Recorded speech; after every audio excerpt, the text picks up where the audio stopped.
আসসালামু আলাইকুম dear viewers, কেমন আছেন সবাই? আশা করছি ভালো আছেন। আজকে আলোচনা করব কারো কিছু আছে এবং কোথাও কিছু আছে এরকম বাক্যের ইংরেজি অনুবাদ কেমন হবে সেটা নিয়ে। কারো কিছু আছে এরকম যদি কোনো বাক্য বাংলাতে বোঝায় তাহলে ইংরেজিতে সেটার গঠন হয় সাবজেক্ট প্লাস হ্যাভ অথবা হ্যাজ প্লাস এক্সটেনশন। যেমন আমার একটি কলম আছে, এটা কারো কিছু থাকা অর্থাৎ আমার কিছু আছে এটা বোঝাচ্ছে। তাহলে গঠন সাবজেক্ট আই, এরপরে হ্যাভ, তাহলে আই হ্যাভ, এরপরে এক্সটেনশন আছে একটি কলম a pen, I have a pen, অর্থাৎ আমার একটি কলম আছে।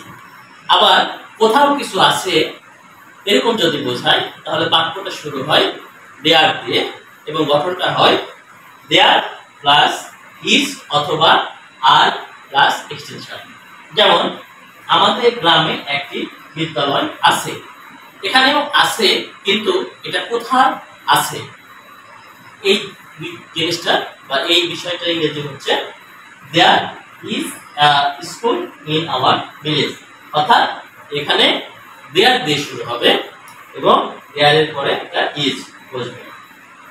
আর আরেকটি বিষয় লক্ষণীয়, যদি থার্ড পারসন সিঙ্গুলার নাম্বার বোঝায় সেক্ষেত্রে সাবজেক্টের পরে হ্যাজ বসবে এবং এখানে দেয়ার এর পরে ইজ বসবে। এছাড়া অন্য ক্ষেত্রে সাবজেক্টের পরে হ্যাভ এবং দেয়ার এর পরে আর হবে। ধন্যবাদ সবাই।